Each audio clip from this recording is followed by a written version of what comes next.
Good morning বন্ধুরা, আপনারা কেমন আছেন? আশা করি ভালো আছেন। আমরাও আমাদের বাড়িতে বেশ ভালো রয়েছি। আর সোমা শান্তির আরেকটা নতুন ব্লগে আপনাদেরকে অনেক অনেক স্বাগত। আমি সোমা আপনাদের জন্য নিয়ে এসেছি আরেকটি নতুন ব্লগ। তো এখন সকাল 9:30 হয়ে গেছে, হাজব্যান্ড ডিউটি চলে গেছে, আর এরপর থেকে আমার ব্লগটা শুরু হয়।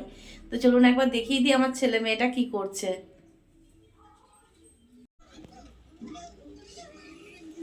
টিউশন থেকে এসে তুমি এবার কি করবে? চাটা খাবে না তুমি? খাচ্ছি।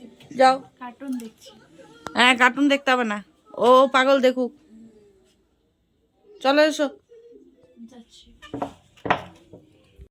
আর সকাল সকাল হাজব্যান্ড একটু চিকেন এনে দিয়ে গেছে। আর তো সায়ন যখন দেখলো যে আজকে চিকেন এনে দিয়ে গেছে ওর বাপি, তো বললো আজকে মামুন চিকেন কষা আর পরোটা করে দিও। আসল ব্যাপার, আমার মেয়েটা না আমার বরের মতো। আমার বর যেমন একদম ভাত খেতে চায় না, সেরকম আমার মেয়েটাও হয়েছে। ভাতের থেকে একদম দূরে, ভাত একদম খেতে পছন্দ করে না। তো আমি দেখলাম আমার জন্য আর ভাত বানিয়ে কি হবে। আর একদিক থেকে ভালো হয়েছে জানেন, আজকে সকাল সকাল আমার রুটিগুলো হয়ে গেল। পরোটাগুলো যখন করছিলাম তখনই আমি রুটিগুলো একটু করে নিলাম, কারণ রুটিগুলোর জন্য না আমার সব থেকে বেশি সময় যায় জানেন। বাড়ি গেছিল ছেলে, এখন ছেলে এসেছে, এখন খাওয়া দাওয়া করে চলে এসেছে মায়ের বাড়ি থেকে। দাও, ওটা কি করবে? কি করবে? হ্যাঁ, কি করবে এটা? খেলবে? তো এই ক্লিপগুলো এগুলো কি খেলনার জিনিস বটে? এগুলো খেলনা নয়। না, এগুলো রাখো, তুমি শুয়ে পড়ো। খাওয়া দাওয়া করে এসছো? আমি খুলতে পারছি না, আমি খুলতে পারছি না, খুব ব্যথা হচ্ছে, খুলতে পারছি না তো।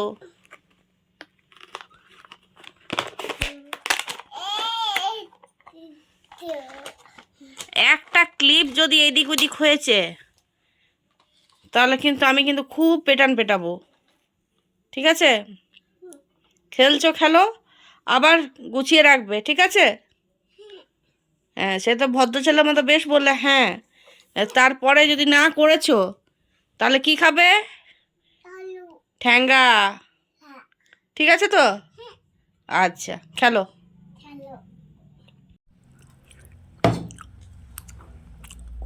এবারে মা মেয়ে বসবো খেতে। মা দেখলো যে আমি ভাত রান্না করিনি, তো মা একটু ভাত দিয়ে গেল, বলে একটু ভাত ঠেকিয়ে নিবি। একটু ভাত সাথে নিয়ে নিলাম।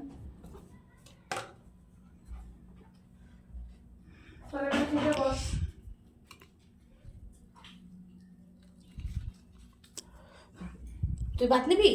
না। ভাত খাবি না? আমি একটু ভাত ঠেকাই।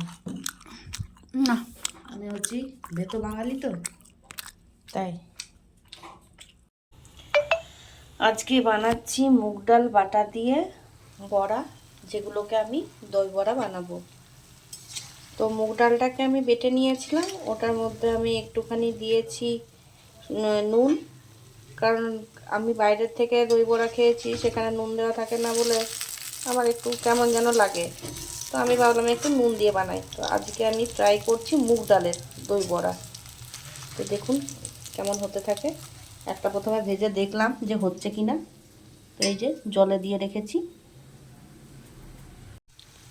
আমি এই রকমভাবে মুগ ডালের দই বড়া করে দেখেছি, বেশ তুলতুলে হয় আর খেতেও বেশ মজার হয়।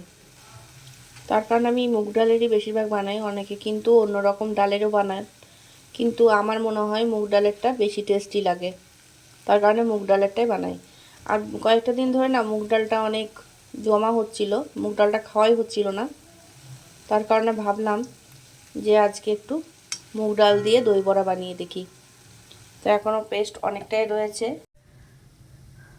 বড়া এখন আমার ভাজা হয়ে গেছে, এদিকে আর কয়েকটা ভাজা হলে হয়ে যাবে। জলে দিলে বেশ বড় হয়ে যাচ্ছে দেখুন। আর এগুলো না ইনস্ট্যান্ট খাওয়া যায়।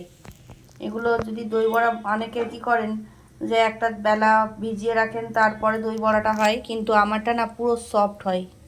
দেখতে পাচ্ছেন, একদম পুরো রসগোল্লার মতো ফুলো ফুলো। দেখুন একদম জল শুষে নিয়েছে, আর একদম বেশ নরম তুলতুলে একদম হয়। আর এটা না খুব ইনস্ট্যান্ট খাওয়া যায়। যদি বাড়িতে হঠাৎ করে কেউ চলে এসেছে, তো মুগ ডালটা যদি ভেজানো থাকে তাহলে কিন্তু বেশ সহজেই কিন্তু চটপট বানিয়ে দেওয়া যাবে, খুব একটা সময় লাগবে না। মিক্সিতে শুধুমাত্র বেসনটাকে বলছি, মুগ ডালটাকে পেস্ট করে নিয়েছি। আর ওর মধ্যে একটুখানি আমি নুন দিয়েছিলাম, কারণ বললাম না বাইরের দই বড়াগুলো না একটু ভেতরে নুন থাকে না, তো খেতে কেমন লাগে, তো আমি তার কারণে কিন্তু একটু নুন দিয়ে দিই, আর খেতে না বেশ ভালো লাগে। তবে হ্যাঁ, ব্যাটারটাকে বেশ ভালো করে ফাটতে হবে যদি আপনারা শিলনোড়ায় বাটেন। আর যদি মিক্সিতে পেস্ট করেন তাহলে তো আর ফেটানোর কোনো দরকারই পড়ে না ব্যাটারটাকে। আর বেশ ভালো করে ফুলে, দেখতে পাচ্ছেন তো আমি কত ছোট ছোট দিয়েছিলাম আর কত বড় ফুললো। আর এগুলোই আবার যখন জলে আসবে তখন আরও বড় ফুলবে। এগুলো আর একটু কিছুক্ষণ থাকবে, কিছুক্ষণ থাকার পর এগুলো পুরো নরম হয়ে যাবে। তো আমি মানে ডাইরেক্ট দইটা দিয়ে দিই না, কারণ দইটা যদি দিয়ে দিই অনেকে দই বড়া খেতে চান না আমাদের বাড়িতে, তার কারণে আমি কিন্তু জলেই এগুলো ভিজিয়ে রেখে দিই। আর যদি কেউ দই চায়, টক চায়, সেরকম পরিমাণে আমি কিন্তু পরে দিই। তো চলুন এগুলো ভেজে নিই, এগুলো ভাজা হলেই হয়ে যাবে। তো লাস্টগুলো আমার জলে দেওয়া হয়ে গেছে, দেখেছেন কত ছোট ছোট।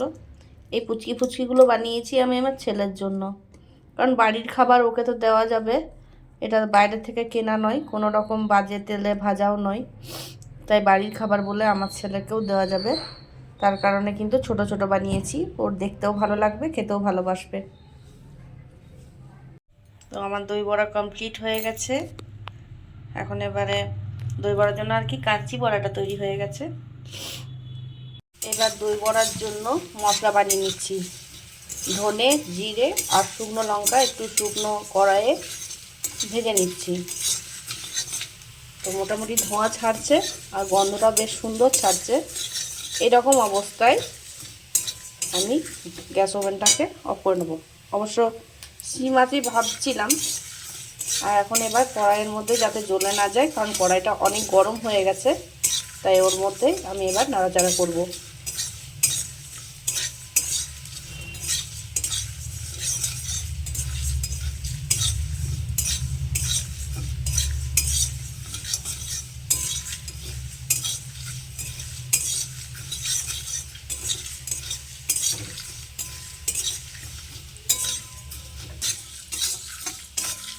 মোটামুটি ঠান্ডা হয়ে এসেছে, এবার আমি মিক্সির বাটিতে করে গুঁড়ো করে নেব।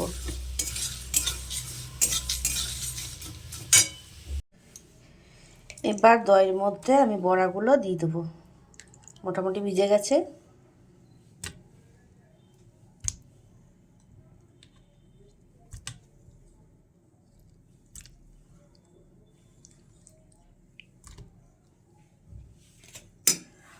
আর অর্ধেক আমি প্লেন রাখবো, কারণ যে যেমনভাবে খাবে সেই রকমভাবে আমি সার্ভ করব।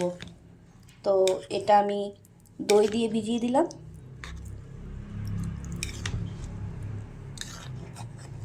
মোটামুটি যতটা রাখা যাবে, ওপর থেকে দিয়ে দিলাম আর দই।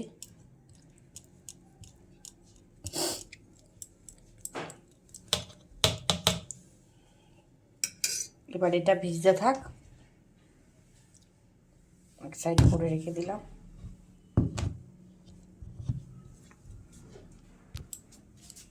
তো মিক্সিতে মশলাটা নিয়ে নিয়েছি, এবার মিক্সিতে গুঁড়ো করে নেবো। তো মিক্সিতে লাগিয়ে, আচ্ছা বেশ।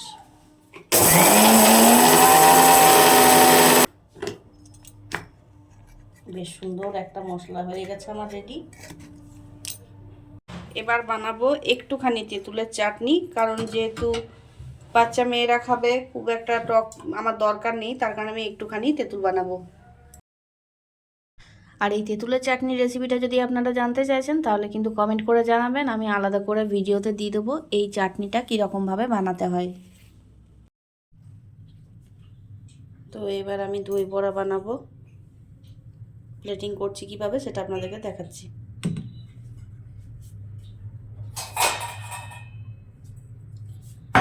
একটা বাটি নিয়ে নিয়েছি,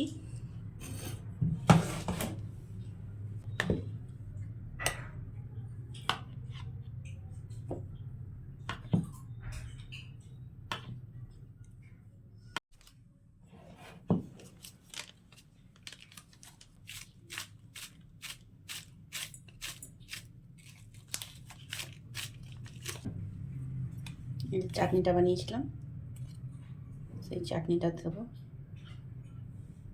একটু নেবো ভাজা মশলা যেটা বানিয়েছিলাম আমি।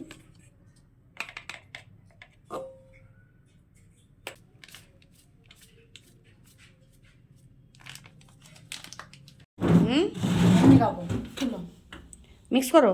মিক্স করছি।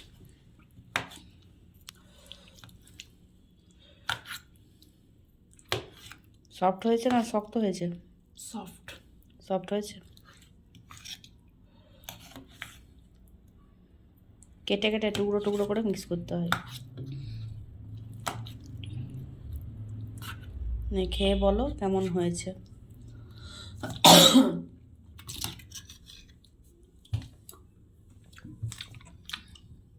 খেতে না খেতে দারুণ।